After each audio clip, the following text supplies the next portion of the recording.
बेटा मैंने आपको एक बात बोली है, ये बात आपको पेपर में आपके माइंड में टकराएगी कि यहां पर एसएससी जीडी में यही क्रम अपनाना होगा। तो रीजनिंग में आपको जो देखिए क्वेश्चन चाहे जितने भी हो, लेकिन मैं ये कहता हूं कि 20 से 21 मिनट इतना ही टाइम दीजिएगा। इससे ज्यादा अगर लग रहा हो तो भाई जो है फिर आप स्किप करिए, क्वेश्चनों को स्किप आप कम कर रहे हैं। कभी भी हमारा जो समय खाएगा ना, वो हमसे ना होने वाला क्वेश्चन खाता है। ठीक है, जो हमसे नहीं होगा सिर्फ वही क्वेश्चन हमारा समय खा सकता है, जो होने वाला है वो कभी समय नहीं खाता है। इसलिए ना होने वालों को आपको पहचानना है बस। ठीक है, रीजनिंग के बाद बच्चों ये हिंदी में कराने आया हूं, और इसी क्रम को मैं आपके दिमाग में रटाने आया हूं कि सबसे पहले आपको रीजनिंग करनी है, फिर हिंदी करनी है। और हिंदी में बेटा 7 से ज्यादा आपको समय नहीं लगना चाहिए। अगर मैं जीएस की बात करूं तो यहां 6 मिनट से ज्यादा आपको समय नहीं देना है, 5 to 6 मिनट ओनली। और बच्चों अगर मैं बात करता हूं मैथ्स की, तो मैथ्स के लिए आपके पास अगर इसको घटा घटू के देखोगे ना, तो ये बन जाता है आपके पास 27 मिनट अभी बाकी हैं। तो 26 मिनट मैं आपको ये मानता हूं कि 25 से 26 मिनट मैथ्स के लिए आपको देनी है, लास्ट में बचानी है, ये टारगेट होना चाहिए। ठीक है, और कुछ क्वेश्चन रीजनिंग में जो रिव्यू के लिए छोड़ जाओ। देखिए हिंदी में और जीएस में रिव्यू का क्वेश्चन मत करना, मतलब इनको हम दोबारा देखना पड़े नहीं, जो है एक बार में याद आएगा। अब किसी को बेटा कोई ये तो थोड़ी है कोई और आके बताएगा हमें, हिंदी में जो याद आएगा वो आएगा, जो नहीं आएगा वो नहीं आएगा। घबराना है नहीं, मुश्किल आ गई जी मेरा तो ये हो गया, नॉर्मलाइजेशन आपको बराबर कर देगा, इसलिए बिल्कुल चिंता वाली बात नहीं है। ठीक है, तो ये एक टाइम है जो मैंने आपको बताया, और इसी टाइम से मैंने आपको मॉक टेस्ट कराए हैं सेपरेट सेपरेट एप्लीकेशन पर, इसी वजह से कि आपको पता लगे एक्चुअल में हम धीमे तो नहीं चल रहे पेपर में।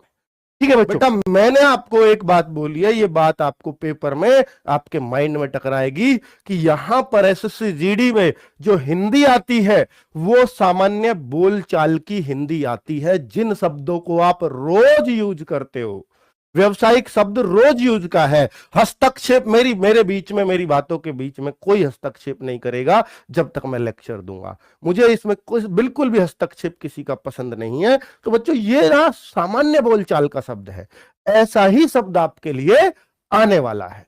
ठीक है, तो ये ना सोचे कि सर किस तरह की वर्तनी, ऊट पटांग वर्तनी नहीं आएगी जिनको आप रोज नहीं बोलते हो। ठीक है, क्योंकि इन्होंने लिखा है सिलेबस इस तरह का। तो हस्ताक्षेप हस्तक्षेप तो बेटा एक ही बात है। देखिए ये सब चीजें कैसे सही होती है वर्तनी, हालांकि नवीन सर ने बहुत अच्छे अच्छे नियम आपको वर्तनी के कराए हैं। ठीक है, ऊपर वीडियो में मिल जाएंगे आपको बहुत सारी में, लेकिन फाइनली जो वर्तनी सही होती है वो इस तरह से सही होती है, जिसने रीडिंग ज्यादा कर रखी है, जिसने अखबार पढ़ रखे हैं, जिसने बुक्स पढ़ रखी है हिंदी की, उनकी ये ऑटोमेटिकली सही हो जाती है बच्चों, क्योंकि उसको देखते ही लग जाएगा यार हस्तक्षेप मैंने कभी ऐसा लिखा ही नहीं देखा। ठीक है, तो उस तरीके से, और जो कई सारे बच्चे तो उच्चारण ही गलत करते हैं, हस्ताक्षेप मत करना भाई मेरी बातों में, तो वो इसको हस्ताक्षेप ही लगाते हैं, फिर जब वो बोल ही गलत रहे हैं तो वो करेंगे सही बिल्कुल भी नहीं।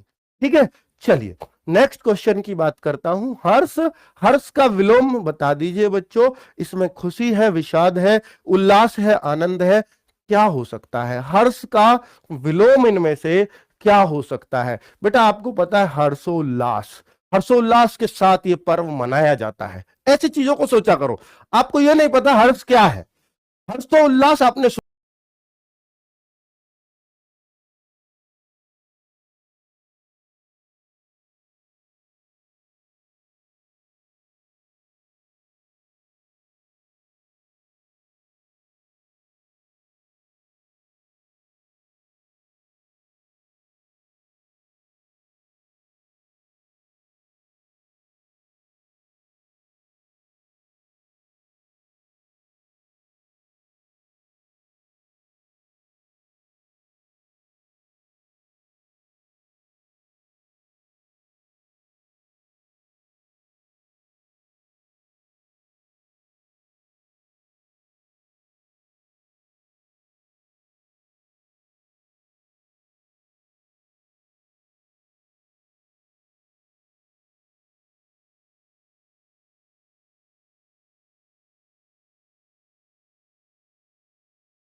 यदि आप एसएससी जीडी की तैयारी करना चाहते हैं तो आपके लिए एक स्टडी गाइड बुक है जो चक्षु प्रकाशन द्वारा प्रकाशित की गई है। इस बुक से आप अपनी तैयारी को बहुत अच्छा बना सकते हैं। इस बुक में आपको एक साथ ही हिंदी, जीएस, मैथ, रीजनिंग मिल जाते हैं, जिनसे आप अपनी तैयारी को बहुत अच्छा बना सकते हैं। अगर आप इनके मॉक टेस्ट लेना चाहते हैं तो आपको इनके प्रीवियस क्वेश्चन पेपर और इनके द्वारा बनाए हुए खुद के 15 मॉक टेस्ट उस बुक में मिल जाते हैं।